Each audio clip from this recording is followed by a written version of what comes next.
The mafia boss caught his maid teaching his blind daughter to fight in the basement. He was furious, ready to fire her on the spot. But when armed men stormed his home targeting his daughter, he realized the quiet maid wasn't just any teacher. She was the legendary underground fighter who'd vanished 10 years ago, and she'd been preparing his daughter for the war he never saw coming. The sound hit Marco Bellini before he even opened the door. Crack, crack, crack. Sharp. Rhythmic. Wrong. He froze at the top of the basement stairs, his hand still on the brass handle. He'd come home early from the port negotiations, unusual for a Tuesday, because something in his gut told him to. Marco had learned long ago to trust his instincts. They'd kept him alive in a business where most men didn't see 40. He was 43 now. The sounds continued. Wood on wood. Fast, controlled strikes that echoed up through the mansion's stone foundation like a heartbeat he didn't recognize. Marco descended slowly, his leather shoes silent on the marble steps. The basement was supposed to be empty. It was always empty. He kept it that way deliberately, a space for storage, old furniture, forgotten things. Safe things. The door at the bottom stood ajar. Through the gap he saw movement. His 12-year-old daughter Aurora stood in the center of the room, feet planted wide, holding a wooden baton in both hands. Her dark hair was pulled back in a messy ponytail. Sweat dampened her collar. Her eyes, clouded and unfocused, blind since birth, stared at nothing. And she was moving. Isolde, the quiet maid he'd hired 8 months ago, circled her like a wolf. She held a matching baton, tapping it against her palm in irregular patterns. Aurora's head tilted with each tap, tracking the sound. Again, Isolde said. Her voice was cold, professional. She struck. The baton whipped through the air toward Aurora's left shoulder, and Aurora moved. Not away. Toward it. Her own baton came up in a sharp diagonal block that cracked against Isolde's with perfect timing. Marco's breath caught. Good, Isolde said. But you hesitated. Hesitation is death. Listen to the air, Aurora. A strike announces itself before it touches you. The wind parts. The space compresses. Feel it. I'm trying. Don't try. Do. Isolde attacked again. Faster this time. 3 strikes in rapid succession. High, low, high. Aurora blocked the first 2, but the third caught her on the hip. She gasped but didn't cry out. What did you miss? Isolde demanded. The rhythm changed, Aurora said, breathing hard. You paused half a second before the third strike. I thought you were finished. Exactly. Your enemy will lie with their timing. Trust only what you hear, not what you expect. Marco's hand tightened on the doorframe. His pulse hammered in his ears. This was insane. This was dangerous. Aurora was blind, fragile, his only child.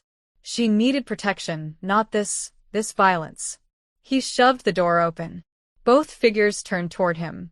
Isolde's expression didn't change, but her grip shifted on the baton, a subtle adjustment that Marco's trained eye caught immediately. Defensive. Ready. Aurora's face lit up. Papa. You're home early. What the hell is this? Marco's voice came out low, controlled. The tone he used before he hurt someone. Language, Papa, Aurora said, but her smile faded when she heard the edge in his words. Isolde stepped forward, placing herself between Marco and Aurora. The movement was slight but deliberate. That made Marco even angrier. I asked you a question, he said, his eyes locked on Isolde. What are you doing with my daughter? Teaching her, Isolde said simply. Teaching her to what? Get hurt. Get killed. Marco pointed at Aurora. She's blind, for God's sake. She can barely walk down the stairs without help. That's not true. Aurora's voice cracked with sudden emotion. I can do more than you think, Papa. I just... Go to your room, Aurora. No. Listen to me. Now. The command in Marco's voice cut through the basement like a blade. Aurora's jaw clenched, her clouded eyes shining with tears she refused to let fall. She dropped the baton. It clattered on the concrete floor, the sound obscenely loud in the sudden silence. You treat me like I'm made of glass, she whispered. But glass can cut too. She walked toward the stairs, one hand trailing along the wall. Her steps were sure, practiced. She didn't stumble once. Marco waited until her footsteps faded above them. Then he turned back to Isolde. "You're fired." Isolde didn't flinch. "No, I'm not." The sheer audacity of it stunned him for a heartbeat. "Excuse me? You won't fire me," Isolde said calmly, "because you know I'm right. You've surrounded Aurora with guards and walls and cotton padding, but you haven't made her safe. You've made her helpless. And in your world, Mr. Bellini, helpless people die." Marco crossed the distance between them in 3 strides. He was taller, broader, a man who'd built an empire on intimidation and violence. Isolde didn't back up. "You don't know anything about my world," he said softly. "Don't I?" Something flickered in Isolde's gray eyes. Something cold and ancient. "Your enemies know you have a blind heir. They know she's isolated. Vulnerable. How long do you think it'll be before one of them decides she's the easiest way to hurt you? I have security. Security can be bought. Killed. Circumvented." Isolde's voice remained level. "But a daughter who can defend herself? That's something no one can take from her." Marco wanted to argue, wanted to scream, wanted to throw this woman out of his house and forget this conversation ever happened. But he couldn't, because she was right. "Get out," he said finally. "I'll deal with you in the morning." Isolde held his gaze for another long moment, then nodded once. She set her baton down carefully on a shelf, then walked past him toward the stairs. She paused at the door. "Your daughter is stronger than you know," she said quietly. "The question is whether you're brave enough to let her prove it." Then she was gone. Marco stood alone in the basement, surrounded by the echoes of violence, and realized his hands were shaking. Not from rage. From fear. Marco poured himself a 3rd glass of scotch, and still his hands wouldn't steady. The study was dark except for the lamp on his desk, casting long shadows across the leather-bound books and framed photographs. In one frame, Aurora smiled at the camera, taken before she understood her eyes didn't work like everyone else's. Before she learned what different meant. Before Marco learned that all his power couldn't fix her. The door opened without a knock. Only one man in the world had that privilege. "You look like hell," Vittor said, closing the door behind him. Marco's consigliere was 10 years older, gray-haired and lean, with the calculating eyes of a man who'd survived 3 regime changes in the Bellini family. He'd been Marco's father's right hand before becoming Marco's. "I fired the maid," Marco said. Vittor raised an eyebrow. "The quiet one?" Isolde. She was teaching Aurora to fight. In the basement. With weapons. Wooden training batons. Vittor corrected. "I know." Marco's head snapped up. "You knew?" For about 3 weeks, Vittor moved to the sideboard and poured his own drink. "I had someone check it out after the night staff reported unusual sounds. Seemed harmless enough." "Harmless?" Marco's voice rose. "Aurora is blind, Vittor.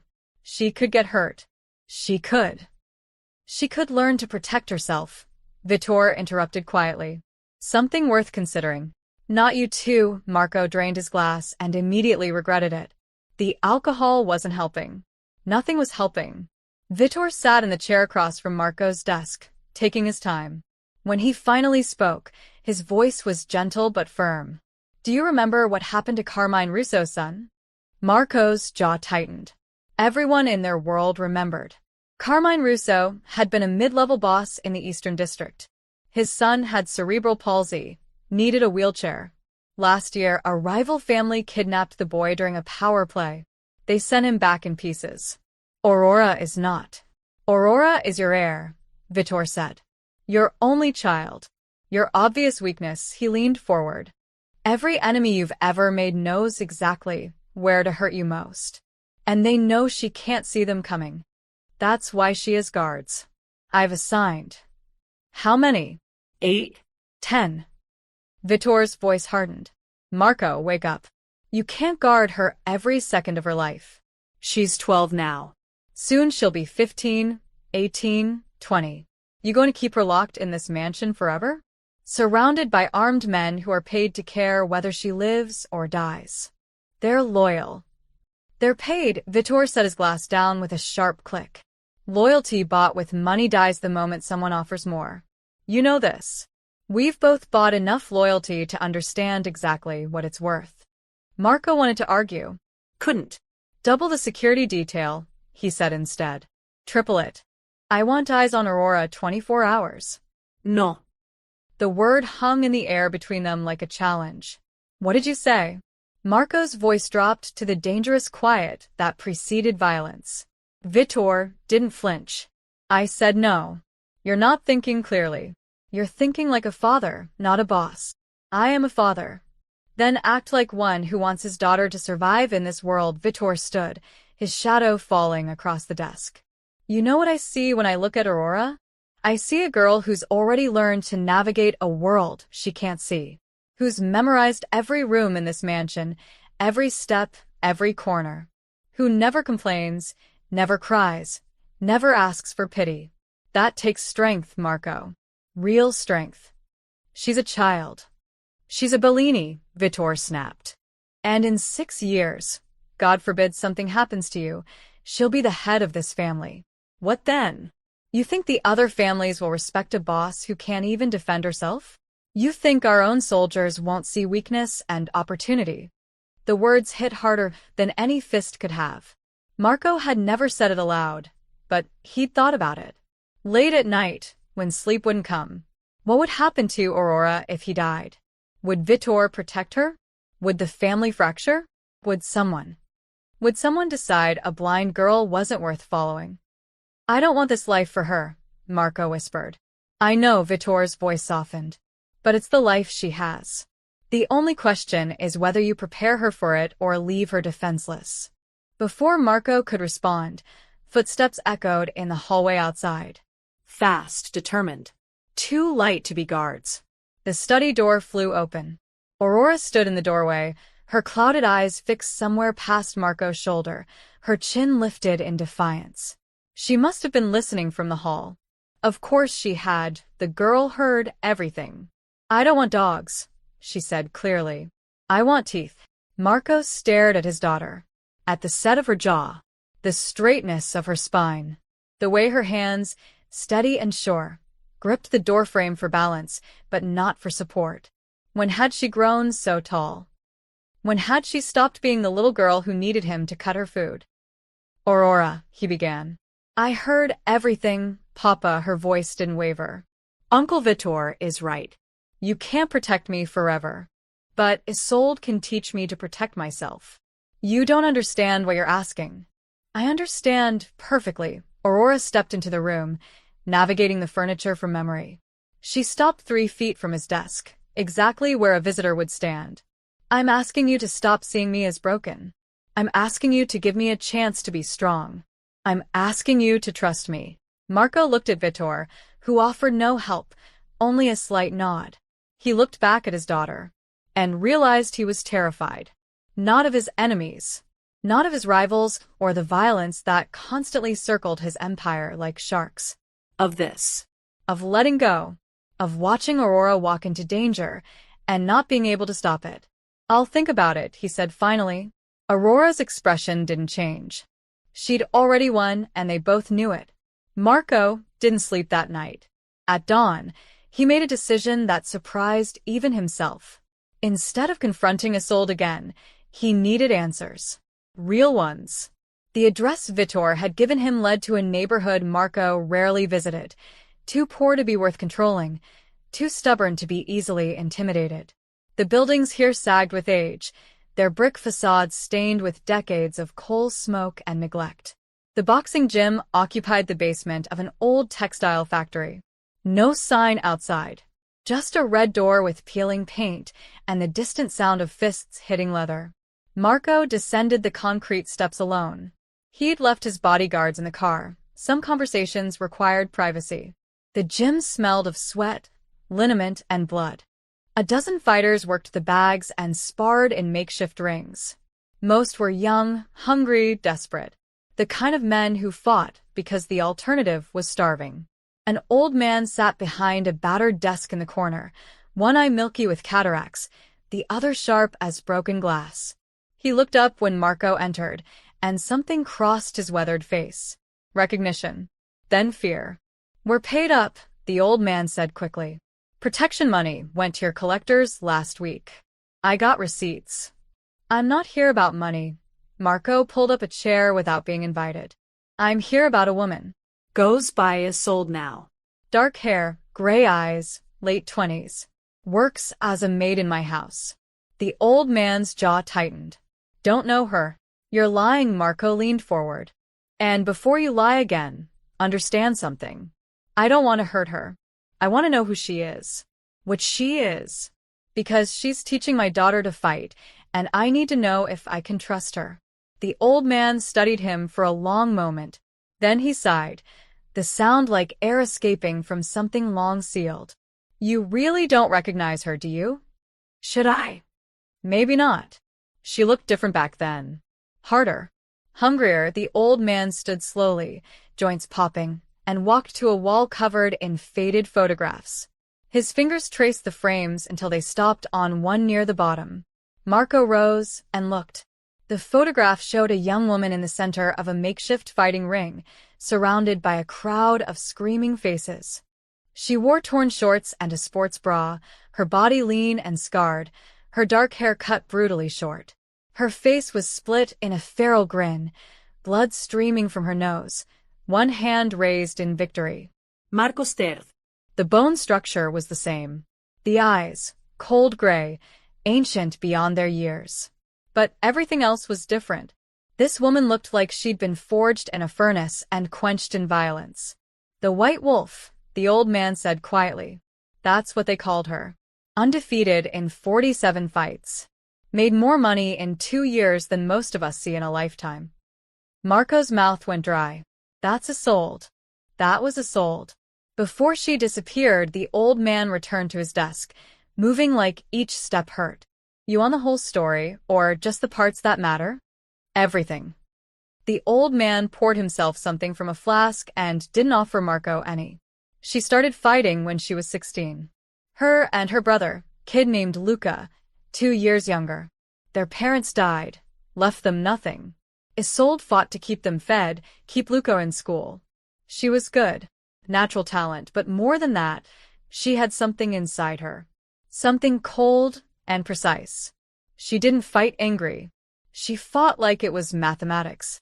Marco listened, trying to reconcile the woman in the photograph with the quiet maid who'd stood in his basement, teaching Aurora to hear the air. "She climbed the ranks fast," the old man continued. "Too fast. Started attracting attention from the big money. The organizers, the syndicates. They wanted her in the underground championship circuit. The real fights. The ones where people die. And she agreed. She refused. Said she fought for money, not glory. But then Luca got sick. Needed surgery they couldn't afford.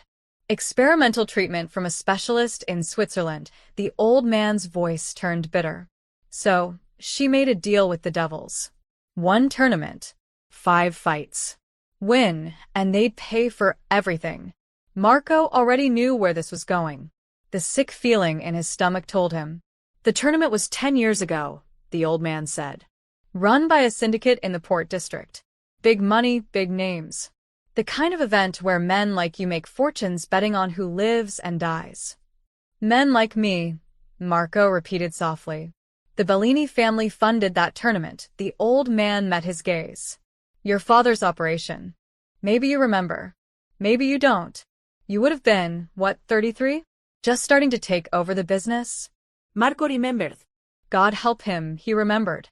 His father had called it expansion into entertainment, blood sport for the wealthy and bored.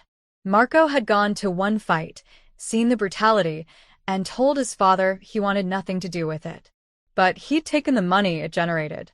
He'd used it to build his empire. Isolde made it to the finals, the old man continued. 4 fights for wins. Barely got touched. Then her brother showed up. Luca. Stupid kid snuck in to watch his sister fight. But the organizers had other plans. They knew about him. Knew Isolde would do anything to protect him. Marco's hands clenched. What did they do?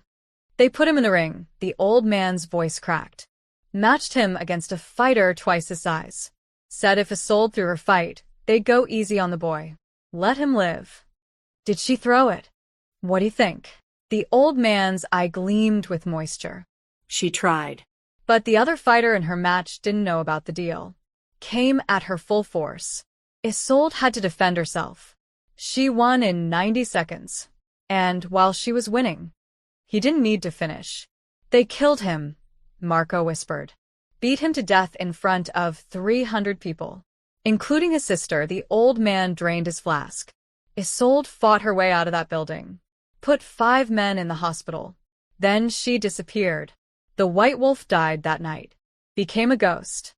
Marco stood frozen, the photograph burning itself into his mind. Now she's in your house, the old man said. Teaching your blind daughter to fight. You want to know if you can trust her?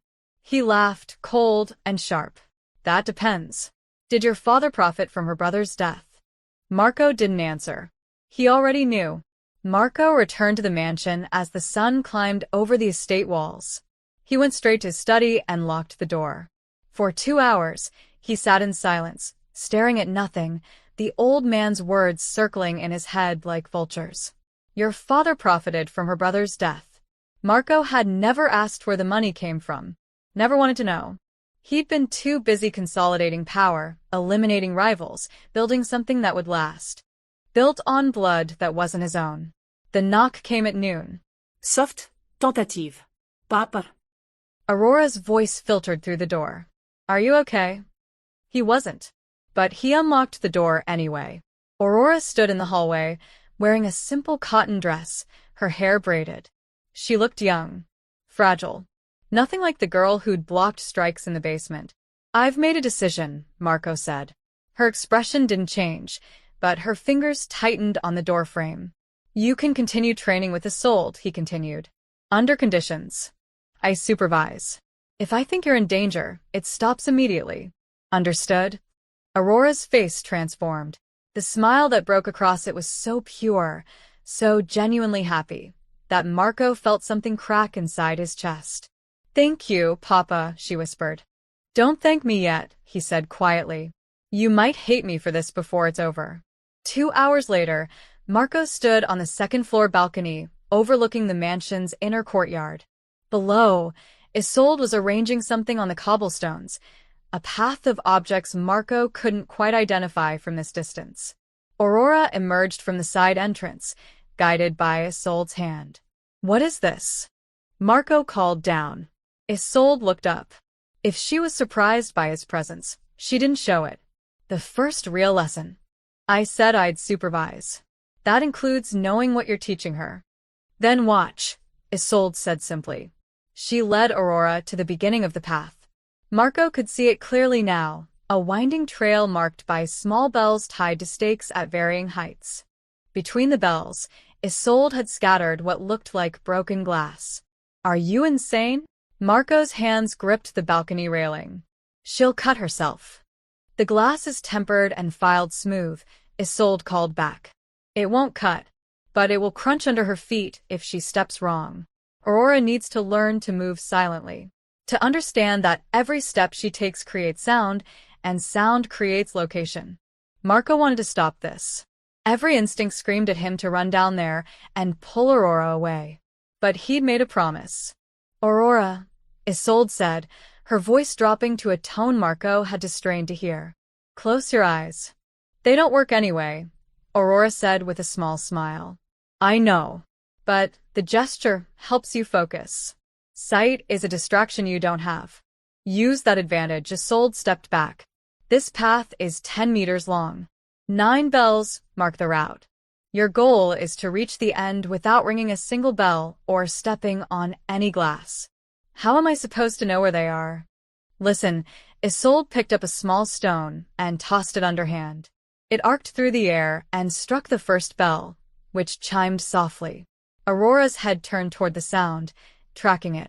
Sound travels, Isolde continued. It bounces off surfaces, absorbed by others. Metal rings. Stone doesn't. Glass crunches. Bells sing. Everything has a voice, Aurora. You just need to learn the language. She tossed another stone. Another bell chimed, farther along the path. This is impossible, Aurora said, but there was excitement in her voice, not fear. Nothing is impossible, Isolde replied. It's just difficult. There's a difference. Now. She moved to stand at the path's end. Walk toward my voice. But listen to everything else. Aurora took a breath. Stepped forward. Her foot landed on cobblestone. Safe. Second step. Still good. On the third step, her foot grazed something. A bell tinkled softly. Stop, Isolde commanded. What did you learn? The bell is lower than I thought. Ankle height. Good. Adjust your expectations. Again. Marco watched his daughter navigate the path with agonizing slowness. She rang 4 more bells in the first attempt, stepped on glass twice, the crunch making her wince even though it didn't cut. Again, Isolde said when Aurora reached the end. They repeated the exercise. This time Aurora rang only 2 bells. Again. 1 bell. Again. Marco lost track of how many times Aurora walked that path. The sun climbed higher, then began its descent. Sweat darkened Aurora's dress. Her breathing grew labored. But she didn't complain. Didn't ask to stop. On what must have been the 20th attempt, something changed. Aurora paused at the start of the path, her head tilted in that peculiar way of hers. Then she made a soft clicking sound with her tongue, like someone calling a cat. The click echoed off the courtyard walls. She clicked again, turning her head slightly, listening to how the sound returned to her. Then she began to walk. Not slowly this time. Not hesitantly.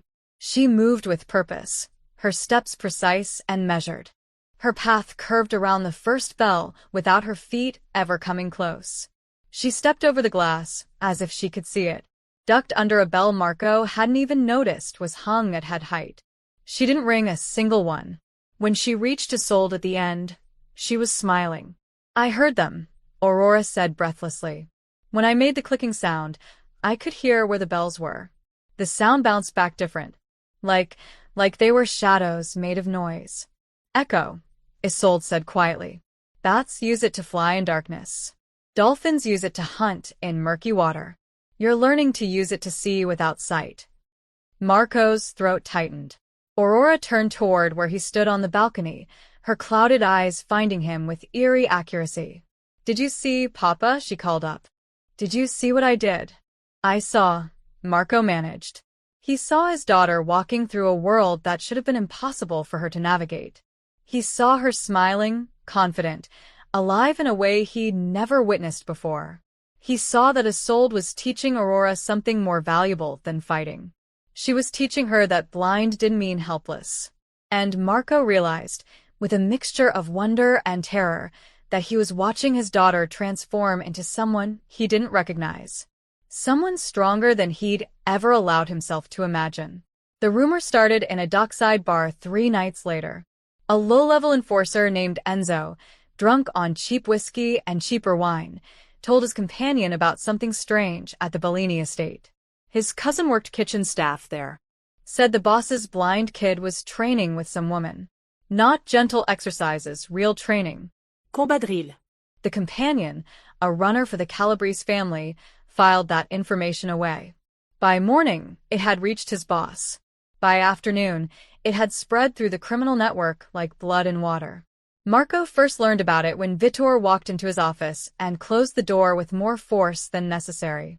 We have a problem, Vitor said. Marco looked up from the shipping manifests he'd been reviewing. When don't we? This one's different. Vitor tossed a folder onto the desk. Intelligence reports from 3 separate sources. All saying the same thing. Everyone knows about Aurora's training. Marco's jaw tightened. How? Does it matter? Servants talk. Guards talk. Someone saw something and word spread. Vitor sat heavily. But here's the interesting part. No one's mocking us for it. What do you mean? I mean the other families aren't laughing about how Bellini's blind kid is playing fighter. They're concerned. Vitor leaned forward. Because 2 days ago, someone identified Isolde. The air in the room seemed to thin. Who knows? Marco asked quietly. Right now? Maybe a dozen people in the major families. But that number grows by the hour. Vitor pulled out a surveillance photo from the folder, Isolde walking through the mansion gates. Someone had circled her face in red. The Calabrese family has a soldier who used to bet on underground fights. He recognized her, ran it up the chain. Now everyone's asking the same question. Why is the White Wolf teaching Bellini's heir? Marco stood and walked to the window. The ground stretched out below, peaceful and green. Deceiving. What are they concluding? He asked. That you're preparing for war. The words hung in the air like smoke. Aurora's training isn't about war, Marco said. It's about keeping her safe. They don't see it that way. They see the White Wolf, a legendary fighter who disappeared, suddenly reappearing in your household. Training your daughter. Your heir. Vitor's voice hardened. Marco, listen to me. In our world, there's no such thing as defensive preparation. When a boss starts sharpening his weapons, everyone assumes he plans to use them. That's insane. That's survival, Vitor stood. 3 families have already increased their security. The Calabrese moved their operations out of the port's east section, our territory. They're consolidating, preparing for you to make a move. I'm not making any move. But they don't know that. All they see is you, suddenly teaching your blind daughter to fight. To them, it looks like you're building something. A weapon, a successor, a threat. Marco turned back to face his consigliera. What do you recommend? Honestly? I don't know. Vitor ran a hand through his gray hair. If you stop the training now, you look weak. Like you're backing down from a confrontation you never started. But if you continue, tensions escalate. Someone might decide to strike first before Aurora becomes whatever they think she's becoming. She's 12 years old. She's a Bellini. Age doesn't matter. Vitor moved to the door. I've doubled the perimeter guards. Added surveillance on the main roads leading to the estate. But Marco, if someone really wants to get to Aurora, walls won't stop them. You know that. After Vitor left, Marco stood alone in his office, staring at the surveillance photo of Isolde. Why is the White Wolf teaching Bellini's heir? Because he'd asked her to. Because his daughter had begged him. Because for the first time in years, he'd seen Aurora smile with genuine joy. Because he was tired of keeping her wrapped in cotton while the world sharpened its knives. His phone buzzed. A text from his head of security. Foreign vehicles spotted near South Perimeter. Diplomatic plates. Calabrese family, possibly. Moved on after 10 minutes. Marco's hand tightened on the phone. They were being watched. Assessed. Measured. Another text, this one from a contact in the Eastern District. Word on the street. Bellini's blind kid isn't so helpless anymore. Syndicate bosses asking questions. Lots of questions. Marco deleted both messages and walked out of his office. He found Aurora in the library, sitting by the window with a book in Braille. Isolde stood nearby, silent as always, her gray eyes tracking his entrance. Aurora, Marco said softly. His daughter's head turned toward him. Yes, Papa? He wanted to tell her everything. Wanted to explain that her training had become a political statement she never intended. That the world was watching now, interpreting her strength as a threat instead of a victory. He wanted to tell her to stop. But looking at her sitting there, her spine straight, her fingers moving across the rays with confidence, reading, learning, living in a way she never had before, he couldn't.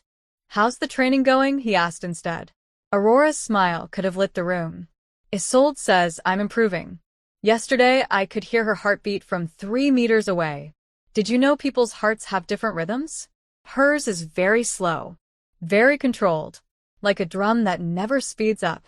Marco glanced at Isolde, who met his gaze without expression. That's good, he said. That's very good. Are you okay, Papa? You sound worried. I'm always worried. He managed a smile she couldn't see. It's my job. After he left, Isolde moved to stand beside Aurora's chair. He's afraid, Aurora said quietly, her fingers still on the braille. Yes, Isolde agreed. Of what I'm becoming. Of what him allowing it means. Isolde paused. Your father has spent 12 years building walls around you. Now he's learning that the strongest protection isn't walls. It's making sure you don't need them. Aurora closed her book. The training is causing problems, isn't it? I can hear it in how everyone moves now.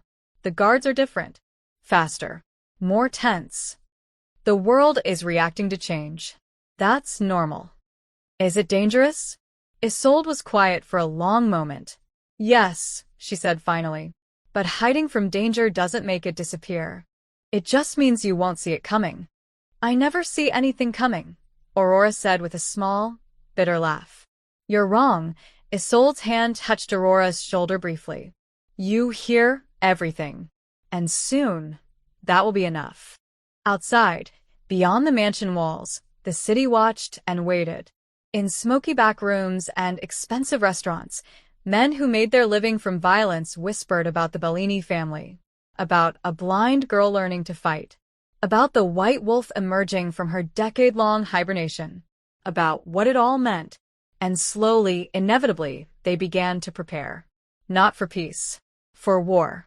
5 days into the training, Isolde told Aurora they were going on a field trip. Marco didn't like it. She leaves this property. She needs a security detail, he said, standing in the entrance hall with his arms crossed. For men minimum. No guards, Isolde replied calmly. She was dressed in dark clothes, practical worn. Combat ready. Where we're going, armed men attract attention. Attention defeats the purpose. The purpose being what exactly? Teaching Aurora to function in chaos, Isolde adjusted the bag slung over her shoulder. Your mansion is controlled. Predictable. Every sound has its place. But the real world isn't like that.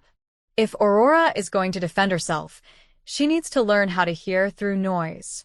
Aurora stood between them, her head moving back and forth as they argued. She'd learned to track conversations by voice direction, another skill Isolde had taught her. Papa, she said quietly, I want to go. You don't know where you're going. Doesn't matter. Aurora's chin lifted. I trust Isolde. The words hit Marco harder than any punch. His daughter trusted this woman, this ghost with a violent past and secrets that still hadn't fully surfaced, more than she trusted his protective instincts. Maybe that said more about him than about Isolde. Fine, he said finally. But you're back before dark. And Aurora, he paused, struggling for words. Be careful. I'm always careful, Papa. No, Marco said softly. You're always brave. There's a difference. The industrial district sprawled on the city's eastern edge, a graveyard of failed factories and abandoned warehouses. Isolde led Aurora through rusted gates and past buildings with shattered windows, their footsteps echoing on broken concrete. Aurora walked with one hand on Isolde's arm, her free hand extended slightly, using the clicking technique she'd learned. Each click painted the world in echoes. Where are we? Aurora asked. An old textile warehouse. Been abandoned for 7 years. Perfect for what we need, Isolde guided her through a doorway. No one will bother us here. Inside, the warehouse was a cathedral of decay. Pigeons nested in the rafters. Water dripped somewhere in the darkness. The air smelled of rust and rot and time. Aurora's clicking sounds bounced back strangely, distorted by the vast empty space. It's big, she said. Really big.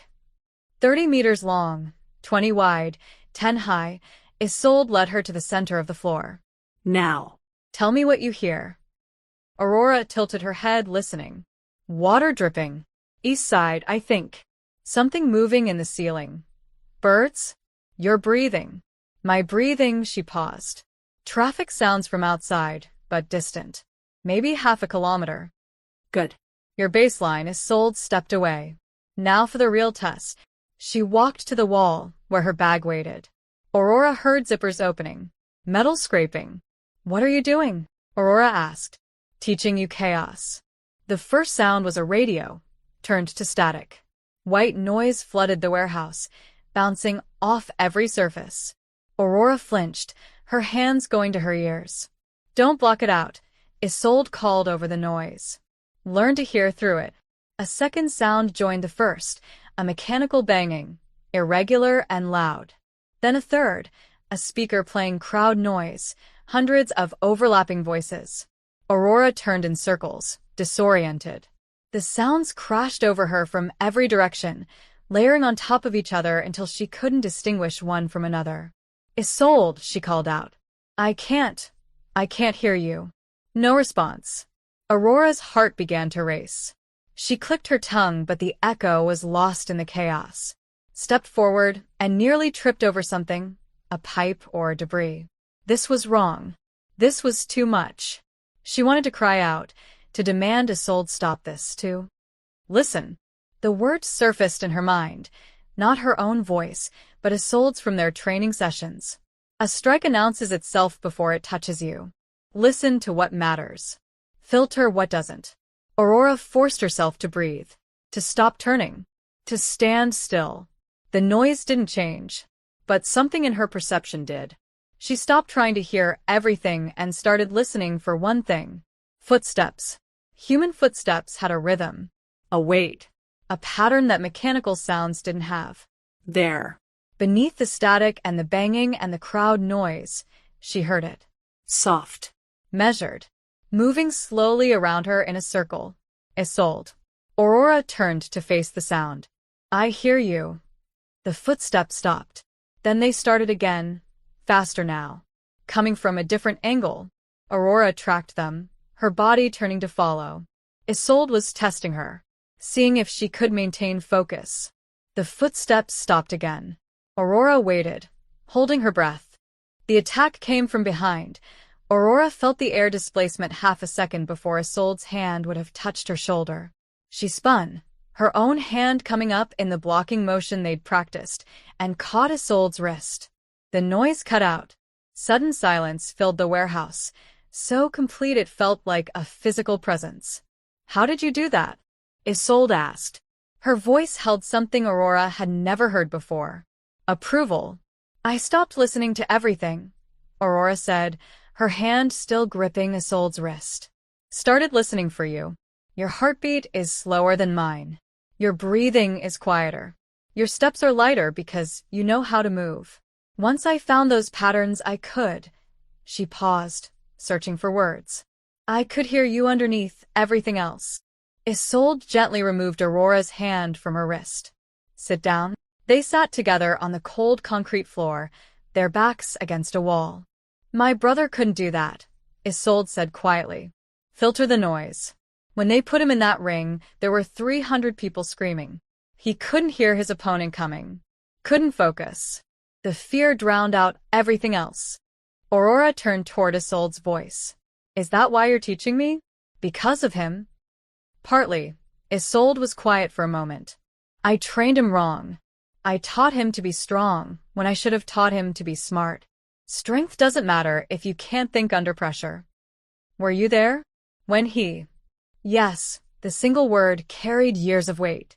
Aurora reached out slowly, her hand finding Isolde's arm. She didn't say anything, just touched her, letting her know she wasn't alone. You're scared too, Aurora said finally.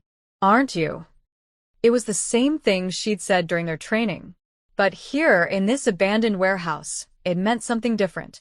Yes, Isolde admitted. I'm scared of failing you the way I failed him.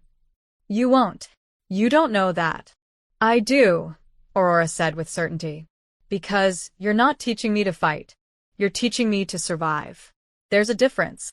Isolde's breath caught. Then she laughed, a short, sharp sound without humor. Your father was right, she said. You're stronger than anyone knows, including you. They sat in silence for a while, two people bound by training and trauma, teacher and student, haunted and hopeful. Finally, Isolde stood. One more test, then we go home. What test?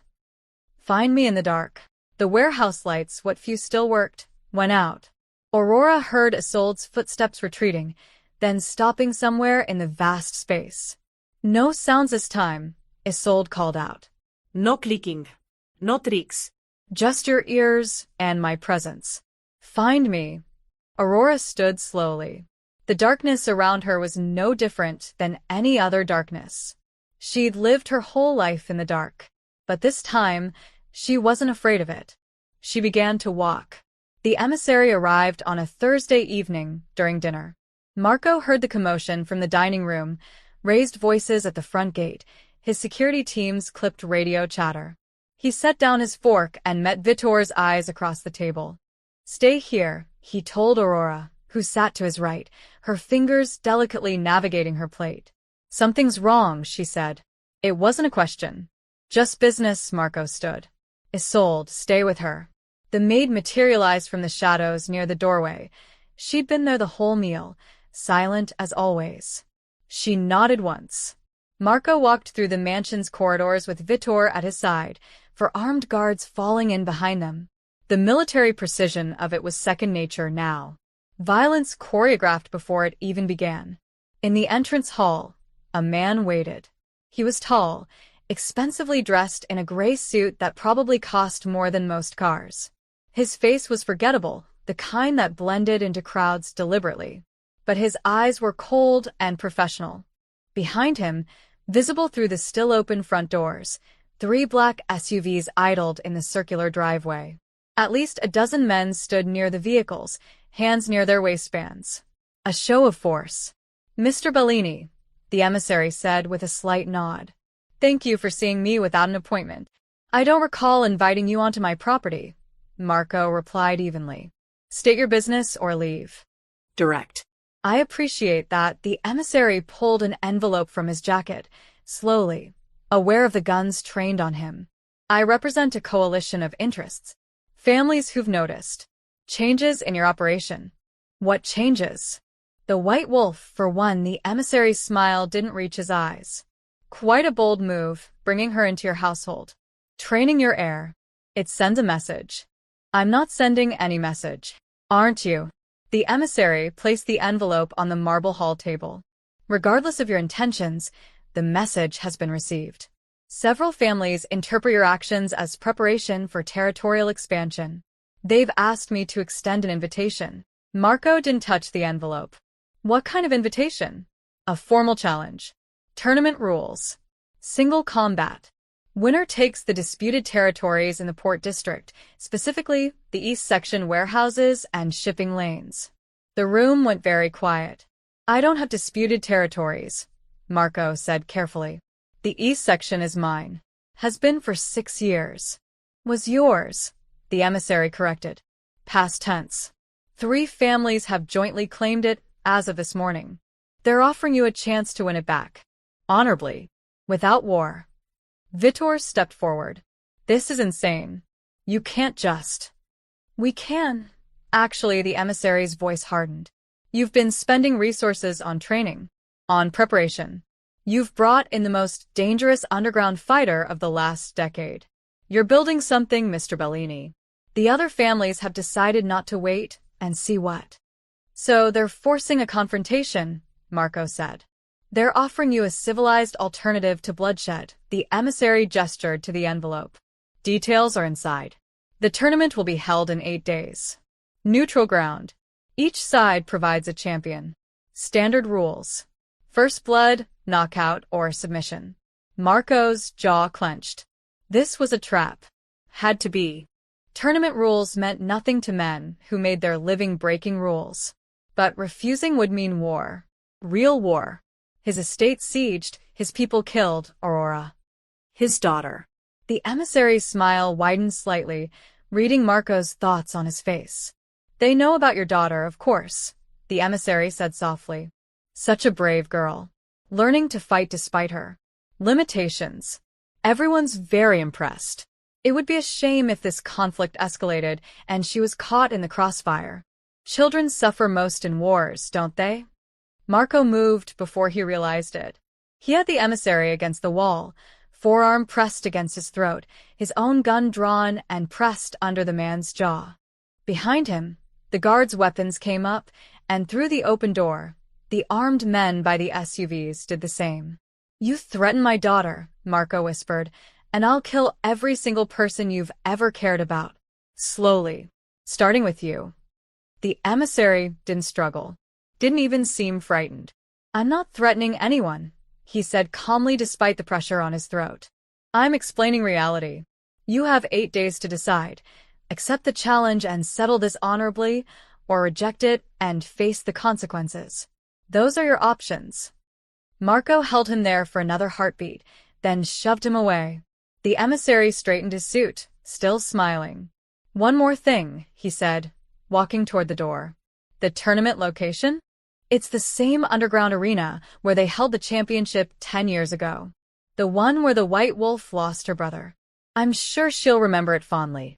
He paused in the doorway, silhouetted against the evening light. 8 days, Mr. Bellini. We'll be waiting. Then he was gone, climbing into the lead SUV. The convoy pulled away, disappearing down the tree-lined drive. Marco stood in the entrance hall, his gun still in his hand, his heart hammering. Boss, Vitor said carefully. What do we do? Marco looked at the envelope on the table. He didn't need to open it. He knew what it would say. We accept, he said finally. That's suicide. It's obviously a setup. If we refuse, they'll come for us anyway. But this way, we have a chance. Marco slid the gun back into his holster. They want a champion? We'll give them 1 inch. Who? Vitor asked. None of our soldiers are trained for tournament combat. Not against the kind of fighters they'll bring. Marco didn't answer immediately.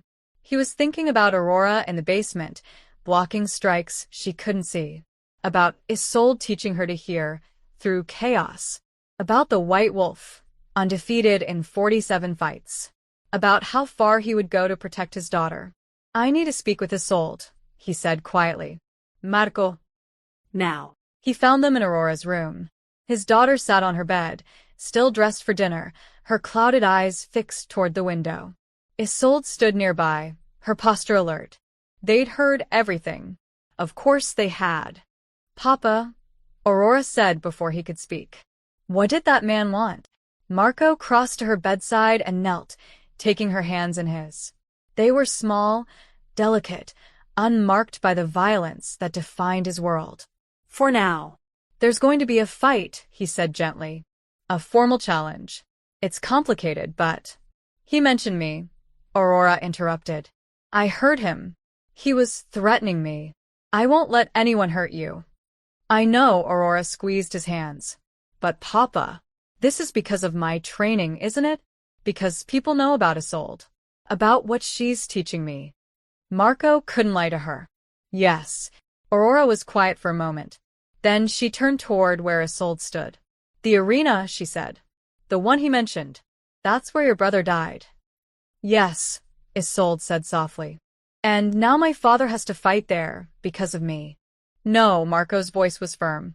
This isn't your fault, Aurora. These men were looking for an excuse. Any excuse. You're just the weakest target, Aurora finished. Her voice didn't waver. The blind daughter. The easiest way to hurt you. She pulled her hands free from Marco's grip and stood. Then I'm tired of being weak, she said. Tired of being the reason you're afraid. Aurora. Isolde. Aurora turned toward her teacher. How long until I'm ready? Really ready. Isolde met Marco's eyes over Aurora's head. Something passed between them, an understanding, a recognition. 8 days, Isolde said. Maybe. Then we have 8 days, Aurora said simply. Teach me everything. Aurora didn't sleep that night. Instead, she lay in her bed, listening to the mansion breathe around her. The guards pacing the perimeter. The wind in the courtyard trees.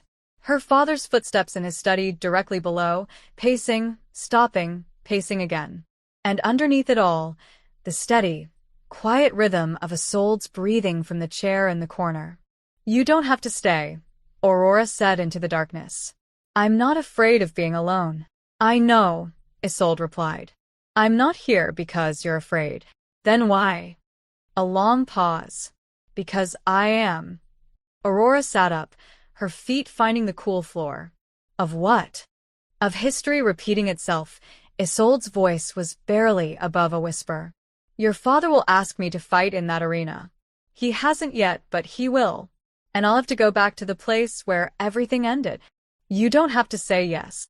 Yes, I do, the chair creaked as Isolde shifted. Because if I don't, he'll send someone else. Someone less capable. And they'll die.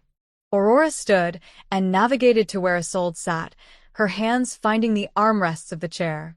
She knelt in front of her teacher, the position reversing their usual dynamic. "Tell me what really happened," Aurora said quietly. "Not the version everyone knows. The truth." Isolde was silent for so long Aurora wondered if she'd refuse. Then she began to speak. "Luca was 14, Isolde said. Small for his age. Bad lungs since birth, probably why he got sick so easily. But he was smart, really smart, wanted to be an engineer. Build bridges." Her voice cracked slightly on the last word. "I fought so he could have that dream. So he wouldn't end up like me, solving problems with fists instead of blueprints." Aurora listened, not moving. "When he needed the surgery, I had two choices. Watch him die slowly, or fight in the underground championship. 5 fights. Brutal ones.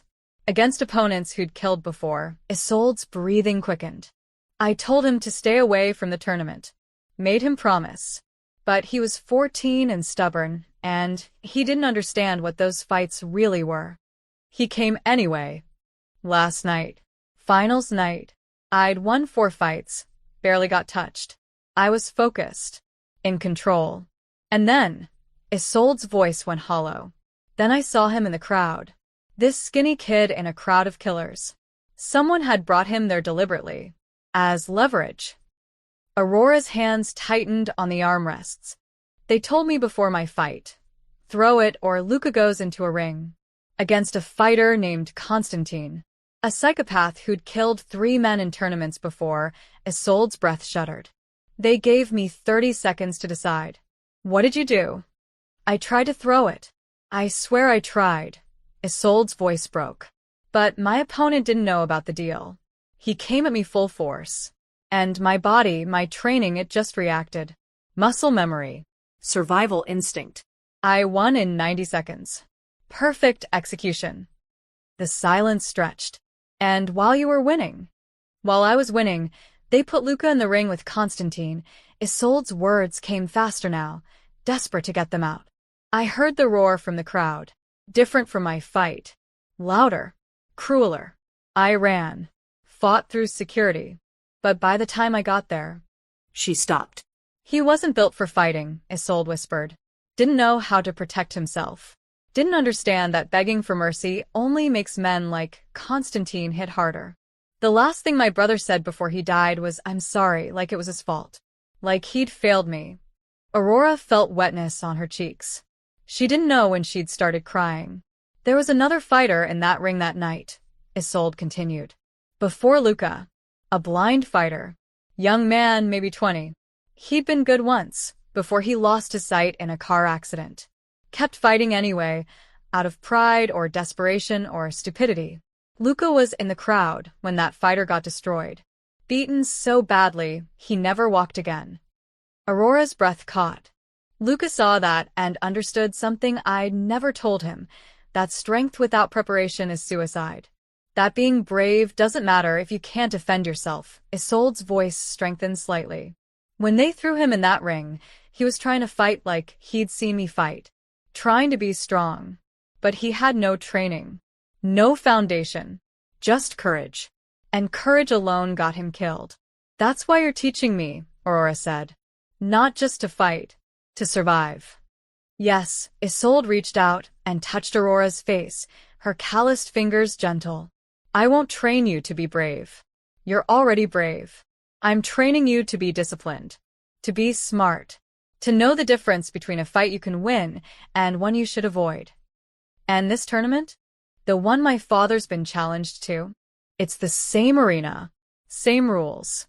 Same men running it." Isolde's hand dropped. "Your father's family funded that championship. His father's money paid for the ring where Luca died. Marco probably didn't know the details. Probably just signed off on entertainment investments, but the blood is still on Bellini hands." Aurora absorbed this. "Does my father know you know?" "I think he suspects. He went to the old boxing gym. Someone there would have told him." Isolde stood, moving to the window. "He's waiting for me to demand revenge." To use this tournament as an excuse to hurt him the way he hurt me. Will you? No, Isolde turned back. Because revenge doesn't bring back the dead. It just creates more bodies. And because she paused. Because your father is trying to be better than he was. Better than his father. He's trying to protect you in a world that doesn't forgive weakness. I can hate what his family did and still respect what he's trying to do now. Aurora stood and walked to Isolde, finding her hand in the darkness. Promise me something, Aurora said. What? Promise me that if I'm trained, really trained, I won't be a burden anymore. I won't be the weakness people use against my father. Isolde was quiet for a long moment. I promise, she said finally. But Aurora, you need to promise me something too. What? Promise that you won't confuse being strong with being willing to die. They're not the same thing. Luca died because he tried to be strong when he should have been smart enough to survive. Aurora thought about this. About the difference between courage and wisdom. Between fighting and living. I promise, she said. Isolde pulled her into an embrace, brief, tight, fierce. Then we start at dawn, Isolde said. And I teach you everything I know. Not as a maid teaching a blind girl, but as a master teaching her student. For the first time since that night in the basement, Isolde called Aurora what she'd been becoming all along. Not a victim. Not a burden.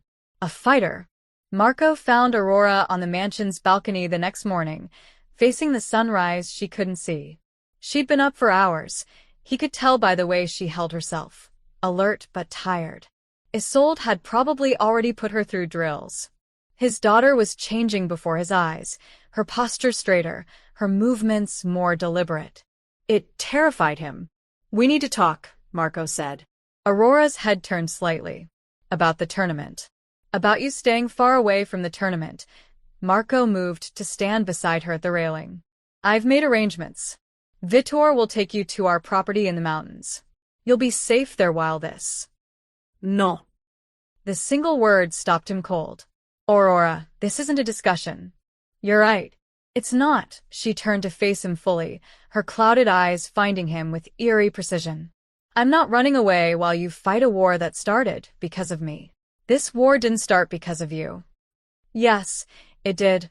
Aurora's voice was steady, controlled. They challenged you because I'm your weakness. Because I'm blind and helpless and the easiest way to break you. You know it. I know it. Everyone knows it. Marco's jaw clenched. You are not the weakness. Then stop treating me like one. The sudden force in her voice made him step back. Stop trying to hide me away every time there's danger. Stop surrounding me with guards and walls and lies about how everything's fine. I'm protecting you. You're suffocating me. Aurora's hands gripped the balcony railing. Do you know what it's like? Being 12 years old and knowing that every bad thing that happens to your family is because you exist? That every threat, every challenge, every problem traces back to the blind daughter who can't take care of herself. Aurora. I heard them, Papa, her voice broke slightly. The guards. They don't think I can hear them talking, but I hear everything. They call me the liability. They take bets on how long before someone kidnaps me. They joke about how much easier your life would be if I'd never been born. The words hit Marco like physical blows. Who? He demanded, fury rising in his chest. Which guard said that? It doesn't matter which ones. Aurora's hands shook on the railing. They're not wrong. I am a liability. I do make everything harder. And you know what the worst part is? You agree with them. You just won't say it out loud. That's not true. Then why do you look at me like I'm going to break? Aurora's voice went quiet, devastated. Every single day, Papa. Every time something goes wrong, you look at me like I'm made of glass. Like I'm something precious and fragile that has to be wrapped up and hidden away. But I'm not glass. I'm your daughter. And I'm so tired of being afraid that my existence costs you everything. Marco felt something crack inside his chest. He reached for Aurora, but she pulled away. Don't, she whispered. Don't comfort me. Don't tell me it's okay. Just tell me the truth for once. Tell me you wish I could see. Tell me you wish I was normal. Tell me you wouldn't trade everything to have a daughter who wasn't. Her voice broke. Wasn't broken. You're not broken. Then why are you sending me away? The question hung between them, sharp and accusing. Marco opened his mouth, closed it, tried again. Because I'm afraid, he said finally. Aurora went still. I'm afraid every single day, Marco continued, his voice rough. Not of my enemies. Not of death or war, or losing my empire. I'm afraid of failing you, of not being enough, of waking up one morning and finding out someone hurt you because I wasn't strong enough to stop them. He moved to lean against the railing, suddenly exhausted. You want the truth? Here it is. You are not a weakness. You're not a liability. You're the only good thing I've ever made in this world. Everything else, the money, the power, the respect, it's all built on blood and fear and choices I can't take back. His hands clenched. But you're proof that I'm not completely lost. That some part of me is still capable of creating something beautiful. Papa. Let me finish, Marco's voice cracked. That tournament they challenged me to? The arena where it's being held? I financed it. 10 years ago, when my father was grooming me to take over. He said it was business, just entertainment for wealthy clients. I signed the papers. I took the money it generated. I built part of my empire on the blood that was spilled there. Aurora's breath caught.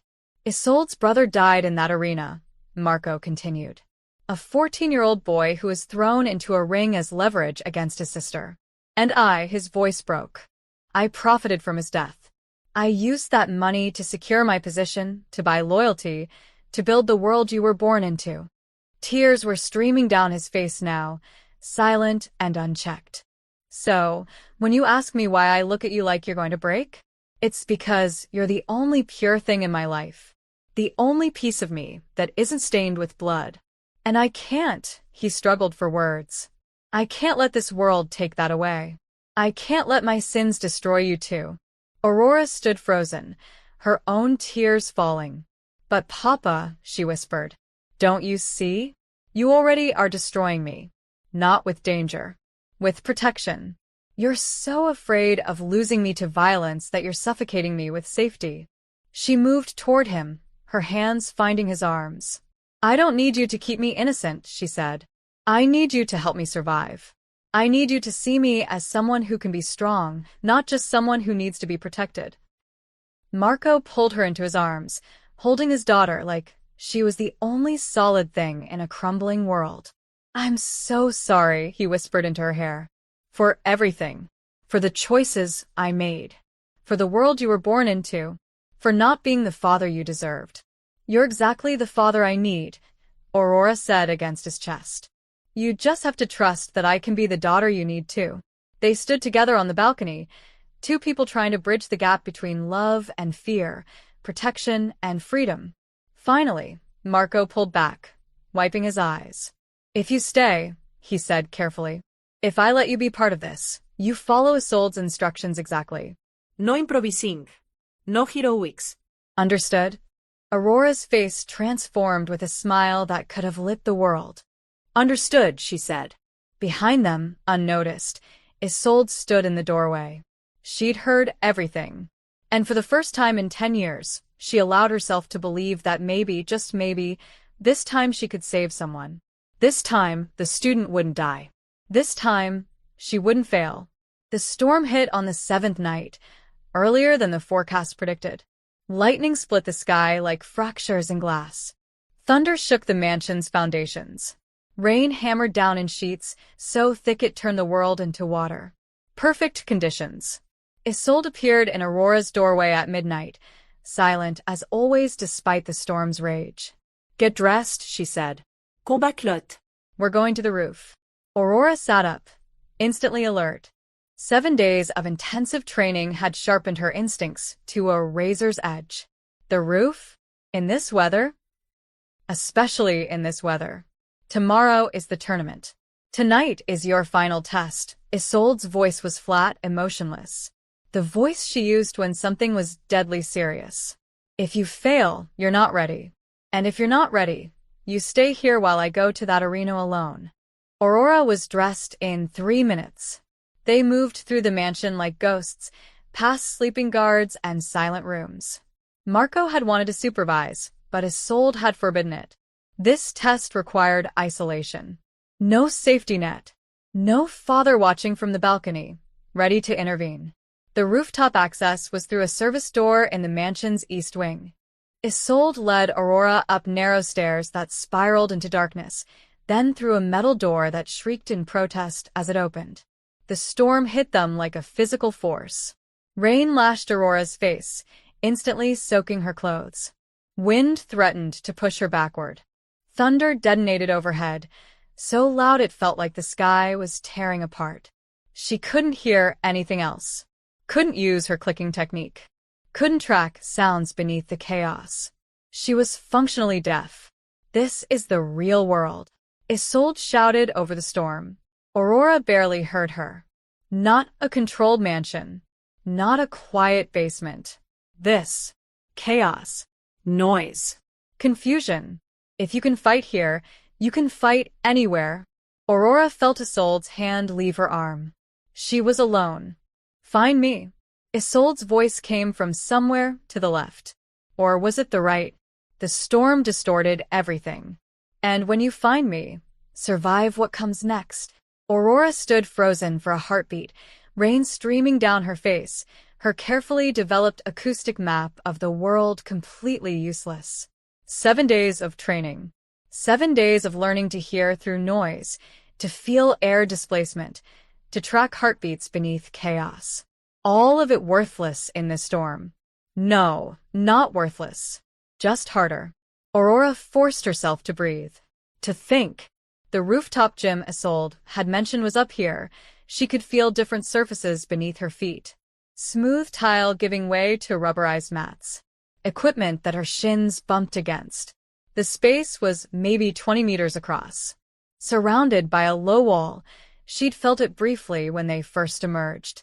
Dangerous in this wind and rain. One wrong step, and she'd fall 3 stories to the courtyard below. Aurora clicked her tongue experimentally. Nothing. The echo was swallowed by rain and thunder. She tried again louder. Still nothing useful. Fine. No echolocation. What else did she have? The rain itself. Rain made sound when it hit different surfaces. Metal rang. Wood thumped. Fabric rustled. Flesh made a softer patter.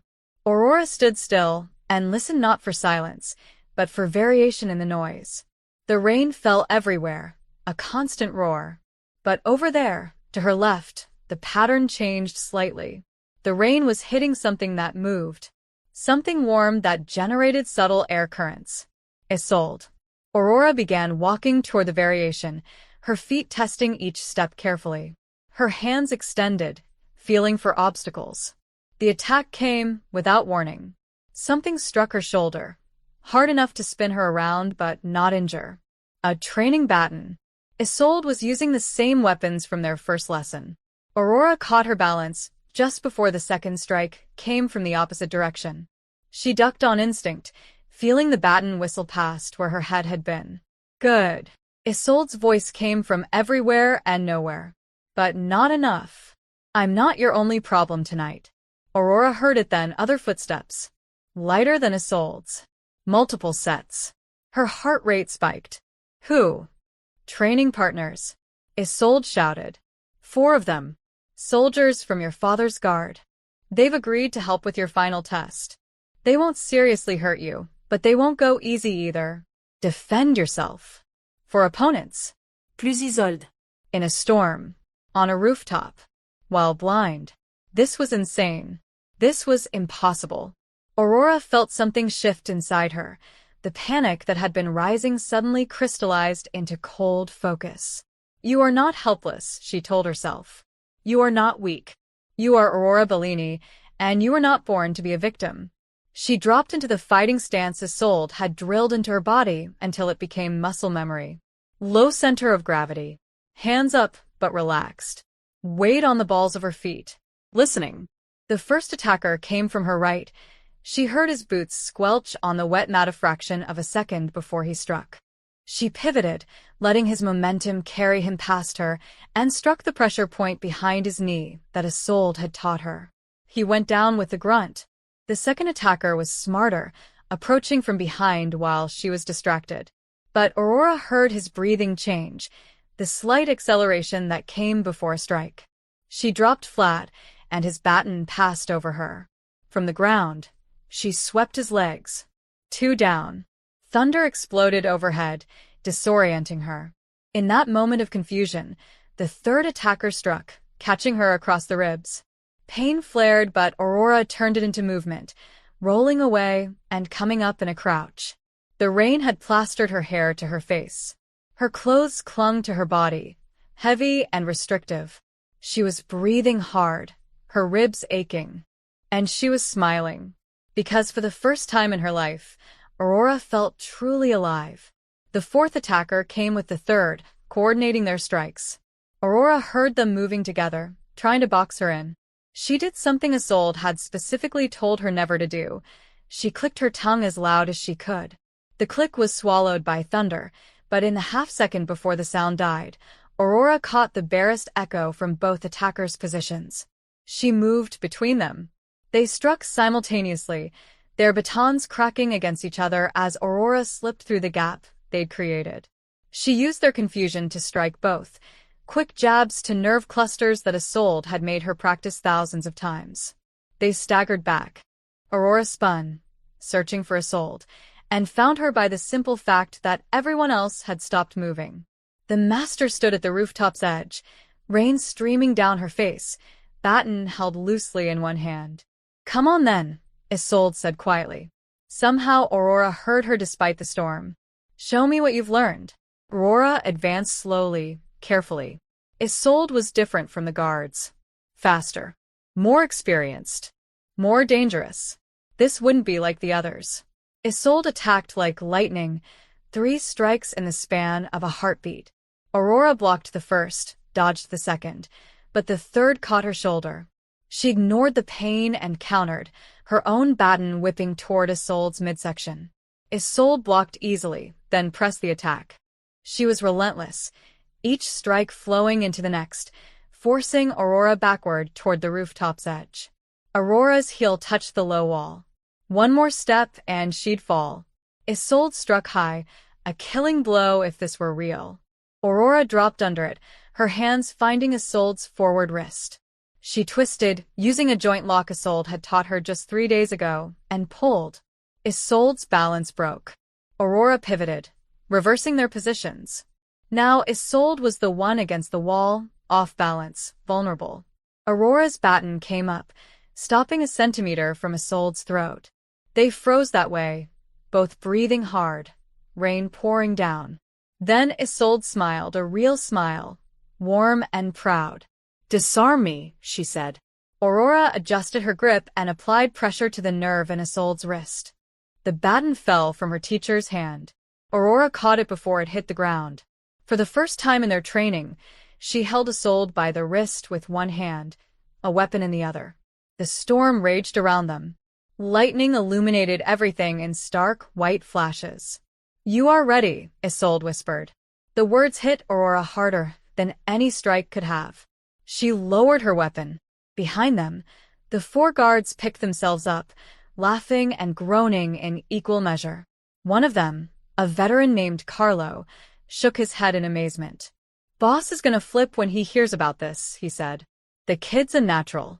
"Not a natural," Isolde corrected, retrieving her baton. "A student. There's a difference." She turned back to Aurora. "Tomorrow, you'll see what everything you've learned really means. Tomorrow, you'll understand why I trained you so hard." Isolde's hand found Aurora's shoulder. "But tonight? Tonight you proved something I wasn't sure could be proven." "What?" "That strength has nothing to do with what you can see," Isolde said. "And everything to do with what you refuse to become." They walked back down together, leaving the storm behind. Tomorrow, they would face the arena. Tomorrow, history would try to repeat itself. But tonight, Aurora Bellini had become something her enemies never expected. A fighter who couldn't be broken by darkness. Because she'd lived in darkness her entire life. The underground Colosseum hadn't changed in 10 years. Isolde knew because she'd seen it in her nightmares every single night since Luca died. The same concrete walls stained with rust and old blood. The same flickering fluorescent lights that turned everything the color of corpses. The same iron smell of violence that had seeped into the foundation. Marco walked beside her through the entrance tunnel, Aurora between them. Behind them, Vittor and 8 armed guards formed a protective wall. "It's colder than I expected," Aurora said quietly.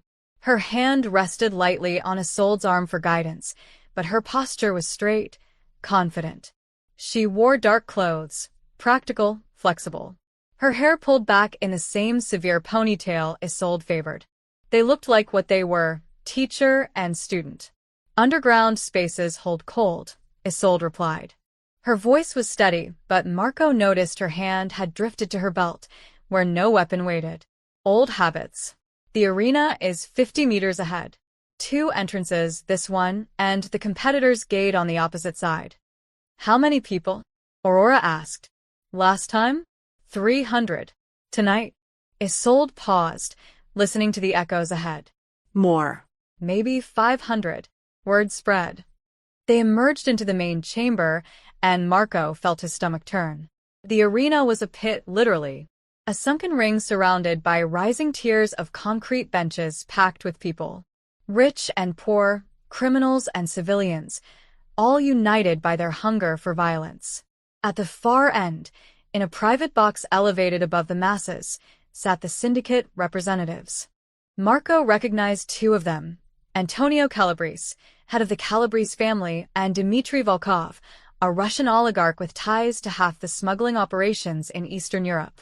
The third man he didn't know, but the way the others deferred to him suggested power. "That's interesting," Vittor muttered. "They brought someone new. Someone big." The emissary from before appeared at their side, his forgettable face wearing an unforgettable smile. "Mr. Bellini. So glad you accepted our invitation." He gestured toward the arena. "Your champion may prepare in the South Gate. We'll begin in 10 minutes. "Where's your champion?" Marco asked. "Already prepared. Eager." Even the emissary's smile widened. "He's fought in 3 tournaments this year. Undefeated. I think you'll find him formidable." Isolde's jaw tightened almost imperceptibly. They were led to a concrete room beneath the arena, bare except for a wooden bench and a single light bulb. The door closed behind them, leaving just Marco, Aurora, Isolde, and Vittor. "Something's wrong," Isolde said immediately. "This is wrong." "What do you mean?" Marco asked. "The setup. The crowd size. The new player in the syndicate box." Isolde moved to the door, testing it. "Locked from the outside. Tournament rules are sacred in underground fighting. The one thing everyone respects because it prevents all-out war. But this," she turned back. "This feels like theater. Like they're putting on a show for someone." "For who?" Before Isolde could answer, the lights went out. Not just in their room. Everywhere. The entire arena plunged into darkness. Aurora's hand found Isolde's instantly. "What's happening?" "Ambush," Isolde said flatly. The door exploded inward. Men poured through. Marco counted at least a dozen in the first wave. They wore night vision goggles, moved with military precision. This wasn't a tournament challenge. It was an execution. "Aurora, behind me." Marco drew his gun, firing twice. 2 men dropped. But there were too many and they were too prepared. Someone hit the lights, emergency floods that turned the darkness into blinding white. In the arena above, chaos erupted. The crowd screamed. More armed men appeared in the stands, blocking exits. "It's a setup," Vittor roared, firing at the attackers. "They never wanted a tournament. They wanted us contained." An attacker lunged at Marco from the side. He turned to fire. And Aurora stepped between them. The movement was so fast, so precise, that Marco didn't understand it until it was over. Aurora had caught the attacker's knife arm, twisted it using the joint lock Isolde taught her, and struck a pressure point that dropped him like a puppet with cut strings. All of it executed perfectly, instinctively. without seeing a single thing. Aurora, Marco started. Papa, move. Aurora shoved him aside just as gunfire tore through where he'd been standing. Isolde was already moving, a weapon, acquired from a fallen attacker, in her hands. She fought like Marco had never seen anyone fight. Efficient, brutal, every movement economical, lethal. The White Wolf wasn't a nickname. It was a warning. 3 more attackers went down in as many seconds. But they kept coming. Too many. This wasn't just the Calabrese family. This was multiple syndicates coordinating an attack. We're pinned, Vitor called out. We need to reach the main exit. No, Isolde cut him off. They're hurting us. This room is a kill box. We go up. Up where? The arena floor. If they wanted us dead immediately, they would have bombed this room. They want a public. Want everyone to see the Bellini family fall. Isolde grabbed Aurora's hand. Which means they won't fire into the crowd. Too many witnesses. Too many important people who take offense to being endangered. That's insane. It's the only way. Isolde looked at Marco. Trust me. Marco saw something in her eyes then. The same cold calculation he recognized in himself. The ability to make impossible choices without hesitation. He nodded. They burst through the doorway together, Isolde leading, Aurora's hand in hers, Marco and Vitor covering their retreat with suppressing fire. The tunnel to the arena floor stretched ahead, 50 meters that might as well have been a kilometer. Attackers appeared from side passages. Isolde cut through them like water, Aurora moving with her in perfect synchronization. They trained together so intensively that Aurora could anticipate Isolde's movements, adjusting her own position to stay clear of the combat while remaining protected. They emerged into the arena floor, and the crowd's roar hit them like a physical wave. 500 people watching. Cameras recording. Multiple syndicate bosses in attendance. The attackers poured out behind them, at least 30 armed men. And Marco understood Isolde's strategy. This wasn't about escape. It was about exposure. Whatever the syndicates had planned, they couldn't execute it cleanly now. Not with this many witnesses. Not with their ambush turned into a public spectacle. Aurora, Isolde said quietly. Stay close. Listen for my voice. Can you do that? Yes. Good. Isolde's hand tightened on her weapon. Because things are about to get very loud. The lead attacker, a massive man with a scarred face, stepped forward. He barked orders in Russian. His men spread out, surrounding the arena floor. In the syndicate box, Marco saw the unknown man stand. He spoke into a radio. More men appeared, blocking every exit. At least 60 now. Maybe 70. This wasn't an ambush anymore. It was a siege. Marco moved closer to Aurora, his gun trained on the nearest threats. I'm sorry, he whispered to his daughter. I'm so sorry I brought you into this. Aurora's clouded eyes turned toward him, and incredibly, she smiled. Papa, she said calmly, you didn't bring me into this. I chose to be here. And I'm not afraid.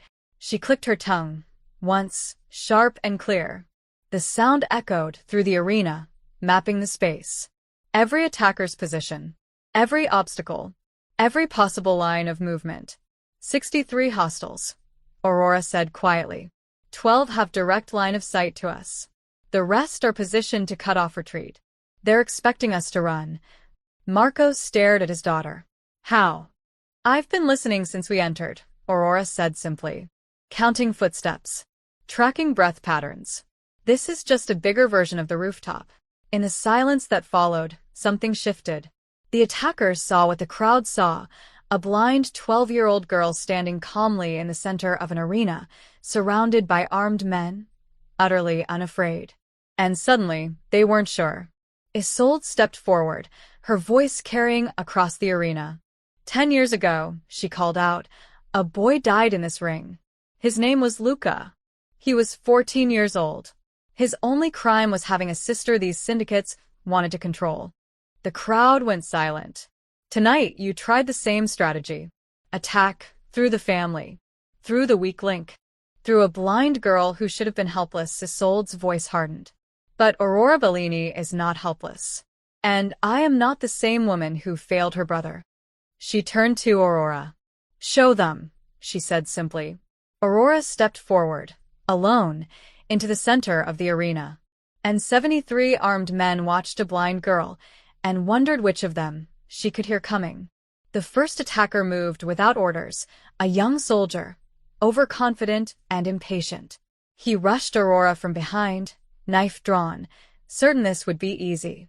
Aurora heard his boots hit the concrete 3 steps before he reached her, heard the shift in his breathing, heard the whisper of the knife leaving its sheath. She stepped sideways. The attacker's momentum carried him past her. As he stumbled, confused, Aurora's hand shot out, a precise strike to the nerve cluster in his shoulder that Isolde had made her practice 10,000 times. His knife clattered to the ground. His arm went numb. Aurora picked up the knife and tossed it away, not keeping it. The crowd gasped. I don't want to hurt anyone, Aurora called out, her voice steady. But I will defend myself. And my family. In the syndicate box, the unknown man leaned forward, suddenly interested. Who else? Isolde asked quietly, her voice carrying. Who else wants to test a blind child? 2 more attackers moved, coordinated this time, approaching from opposite sides. Aurora clicked once and pivoted, putting both attackers in her acoustic map. When they struck, she wasn't there. She'd moved between them, her small size an advantage. She swept the first attacker's leg. He crashed down hard. The second she caught with an elbow to the solar plexus, exactly where Isolde had taught her. He folded, gasping. Aurora stood breathing hard, her clouded eyes scanning the arena, even though they saw nothing. She's reading them, someone in the crowd whispered. The words rippled through the stands. She's fighting blind. Marco watched his daughter, this small, fierce creature he'd spent 12 years trying to protect, and felt everything he thought he knew about strength shatter and rebuild itself. She wasn't helpless. She had never been helpless. He'd just been too afraid to see it. Enough. The unknown man's voice cut through the arena. He stood in the syndicate box, imperious and cold. This demonstration proves nothing. Kill them. All of them. Now. The attackers raised their weapons. And Marco realized they were going to die here. All of them. There were too many guns, too little cover, too. Stop. The word came from the arena entrance. Every head turned. A line of men emerged from the tunnel, not attackers, but Marco's own soldiers. 50 of them, heavily armed, led by his most trusted captain. But behind them came something unexpected. Uniformed police. Federal agents. 24 at least, weapons drawn. Nobody moves, the lead agent announced. This facility is surrounded. Anyone who fires a weapon will be charged with domestic terrorism. Confusion rippled through the crowd. The attackers hesitated, looking to their leaders for orders. In the syndicate box, the unknown man's face went pale. Vitor stepped forward, and Marco noticed for the first time that his consigliere was holding a phone. Recording. Did you get it all? Vitor asked the agent. Every word. Every face. Every illegal weapon, the agent smiled grimly. This is the biggest bust in organized crime history. Congratulations. You idiots gathered every major syndicate head in one place and recorded yourselves attempting mass murder. The unknown man tried to leave the box. 2 agents blocked his path. Going somewhere, Mr. Zhang? The agent asked. We've been trying to extradite you for 3 years. Thanks for making it easy. Marco understood then. Vitor had set this up. Had turned the ambush into a trap for the syndicates themselves. When? Marco asked quietly. The moment they issued the challenge, Vitor replied. I knew it was wrong. Too formal. Too public. So I made a deal. Immunity for the Bellini family in exchange for delivering every syndicate head in the city.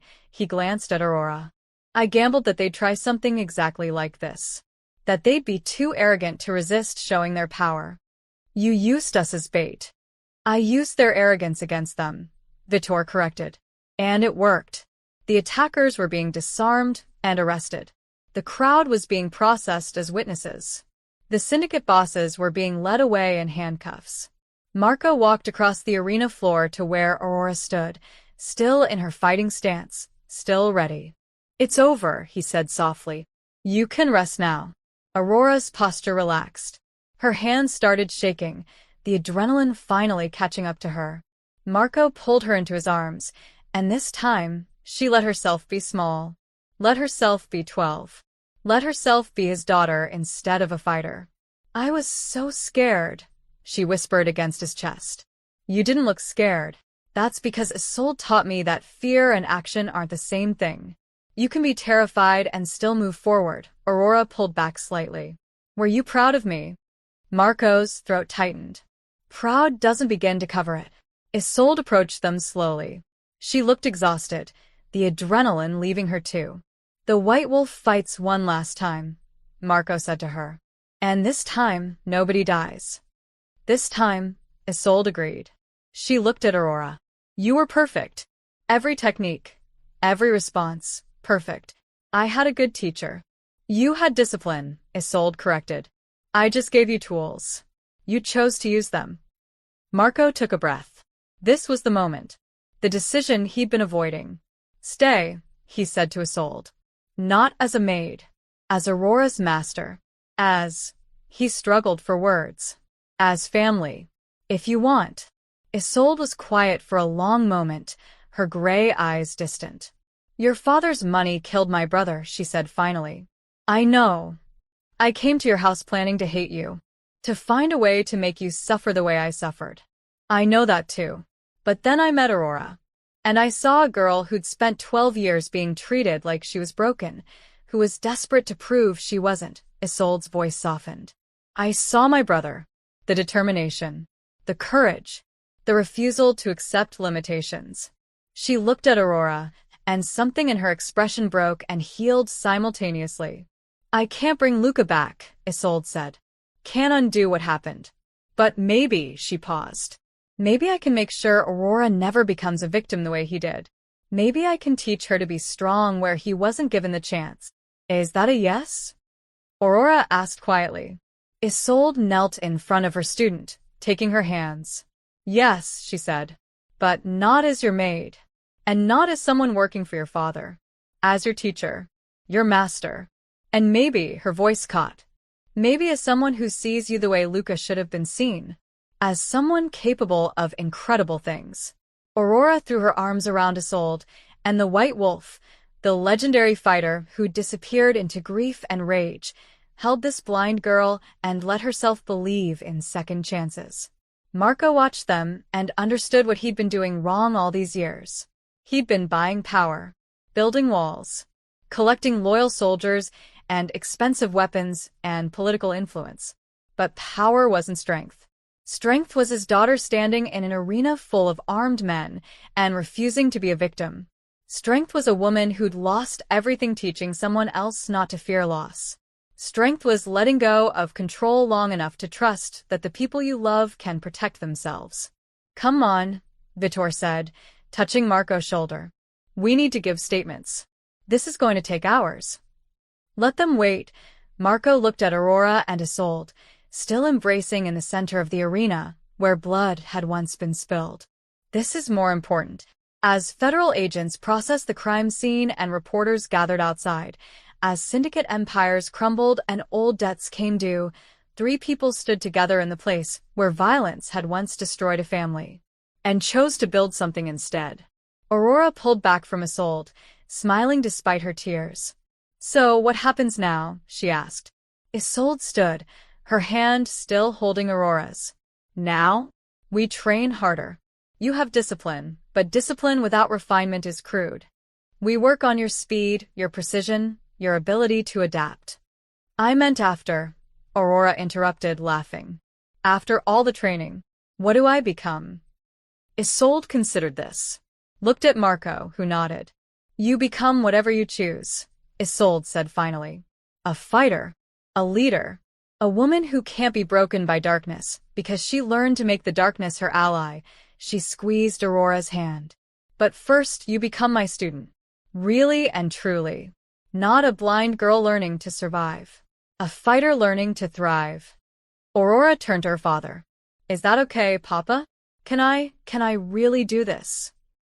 Marco looked at his daughter, this incredible, terrifying, beautiful person he'd somehow been lucky enough to create. Aurora, he said quietly, I've spent 12 years telling you what you couldn't do, what you couldn't be, what you needed to be protected from. He knelt in front of her, meeting her clouded eyes that saw more than his ever could. I'm done with that. From now on, you tell me who you are. You tell me what you're capable of, and I'll believe you.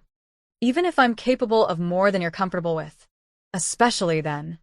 Aurora smiled, that brilliant, unguarded smile that reminded Marco why he'd built an empire in the first place.